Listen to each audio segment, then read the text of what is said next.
ladies and gentlemen, here we are at stop number 8.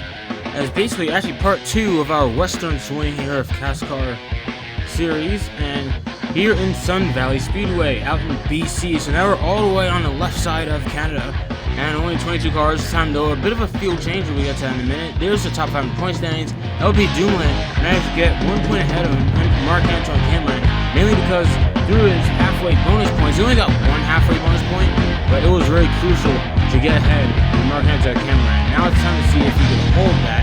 It's pretty much all the guys who are injured are pretty much back by now. It's Kennington and Drayton Lapsovich in row 1. Kennington have a good start in his return. Kane Lapsovich and Mark Antoine Cameron right there. So all the contenders, I think contenders still right there. Actually, there's LP Dumoulin right behind Cameron. Alongside Jason White. Now we have JP Bergeron's back. Yeah, he's only missed 1 race, believe it or not. He was apparently still kind of hurt, but it's raceable. According to him and maybe doctors, there's Riley Herbst again, alongside Jason Hathaway. Yes, Jason Hathaway is officially back. With Thomas Neveu alongside Donald Tees of Team Motorsports. Then we have Raphael Sard alongside Andrew Ranger. Raphael Sard, man, he's got to get moving. He's right there, dude. Amber Balkan alongside Mark Dillon of EHR. Then we have Matthew Kingsbury, who's 5th in the standings, alongside Gary Crew, who's fallen off a bit, but he can still improve. And Malcolm Strahan and Gowdy made his first start since, I think, Motorsports Park. Let's get into it. Alright, ladies and gentlemen, here we go with 22 cars and 30 laps here, so halfway, like always, will be 15. Lap 15. Let's see how they do here. DJ Kennington on pole, and it looks like he is about to get going. He was a bit slow there, but managed to get ahead of Trayton. Out of the corner, 3 wide for a minute. Oh boy. The Lapsovich brothers right on Kennington there. Looked like Caden could have gotten by, but I guess this didn't work. Didn't work out. It is what it is. On the mountains of BC, man. Only 22 cars here, but it is what it is. I guess just the budget just isn't there for these guys yet. Which is why there's only 22 cars out here. So pretty much a lot of... not as many part-time cars. And Jason White's from BC, so it kind of... I mean... That's probably why he's been in both races. And talking about JP Bergeron, man, that guy. Thank goodness he's back, because that was a rough crash. And then also Jason Hathaway, who's been gone for the past 3 races because of what happened at Ricky a few races ago. Really rough tumble, and he's 19th in points because of it, which I think that makes him last amongst the full-time driver, because there's only 17 drivers running full-time this season, or at least attempting to, because Hathaway, Kennington, and Bergeron have all missed time due to injury. Though Hathaway's missed the most, because Kennington missed 1 race and Bergeron has missed 1 race. Meanwhile, Hathaway's missed 3. And he had Dexter Stacy run 2 races, and Austin Ogonowski running just the last race in Alberta. I mean, Ogonowski lives in Alberta, so probably why, you know. I guess they just wanted to find someone who could fill this slot there. And I think Dexter Stacy had some sort of emergency. I couldn't make it out. So there you go. And it actually wasn't a terrible reservation or substitute, sorry. I don't know if I think substitute's a better word for that, but yeah, DJ Kennington, man, I think he's led every lap so far. As Caden Lapsovich is trying to do something about it. Though Trayton's falling down to 5th as they're starting to spread out, which is kind of not good, because once it starts to spread out, it's kind of hard for them to catch up on each other. And yeah, Mark Antoine Cameron making moves. And we got to keep an eye out for Cameron and Dumoulin, because those two are starting to get away a bit. Just a little bit. It's a battle between Dumoulin. It's a battle between... the main points battle between Dumoulin and Cameron. But if they're not careful, the other guys in the top 5 point standings could catch up to him. And there is Riley Herbst, who is a relief driver for DJ Kennington at St. Croix. It didn't necessarily go well. He's 28th in points. But actually, that's better than I thought he'd be, given his few starts. Because I think this is like his 4th start now. Well, let's think. What was Herbst's first start? I think Herbst first started at Ricky. Then he started at he wasn't at Montmagny. He drove in place of Kennington. I think he was there because I forgot why he was there, but he was there anyway.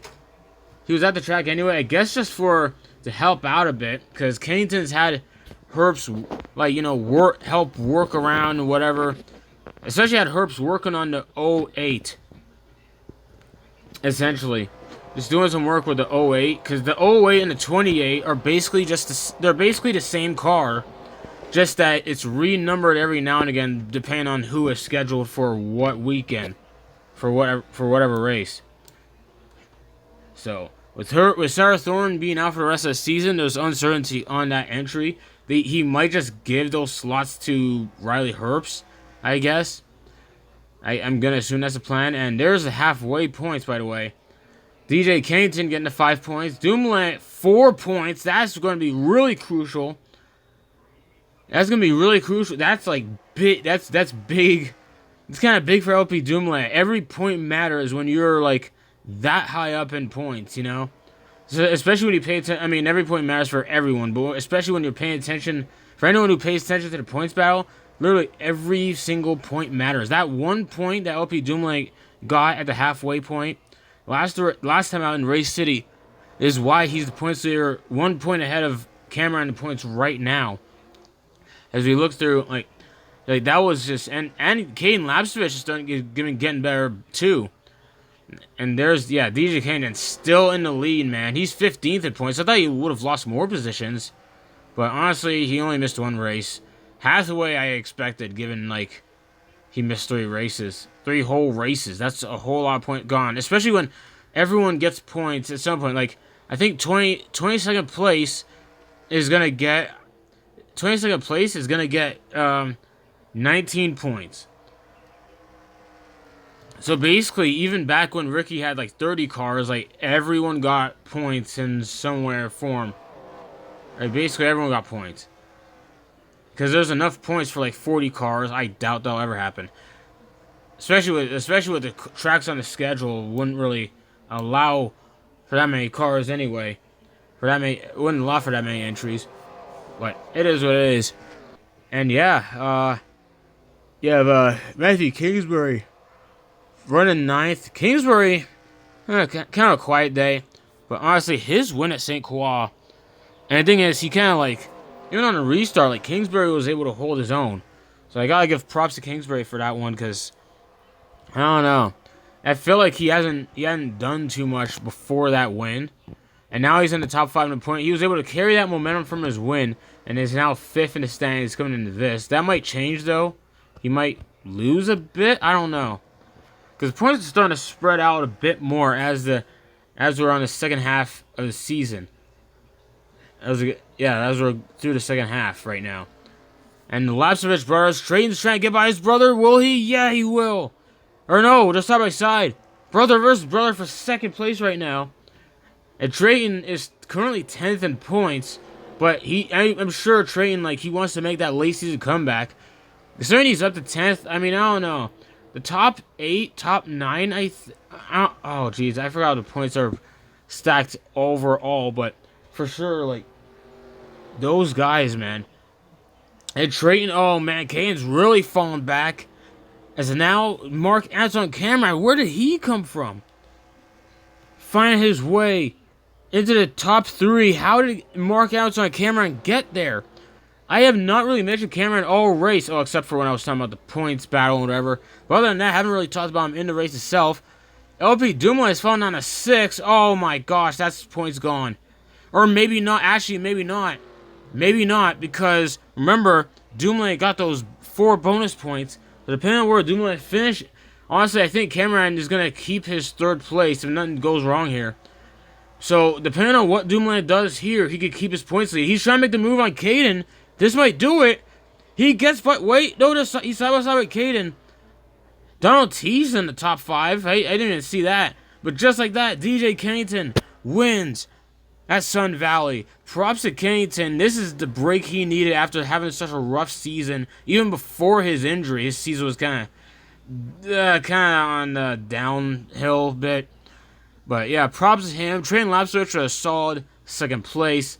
Oh my gosh, we got 2 points after this. What a win by DJ Kennington and that team. Massive props.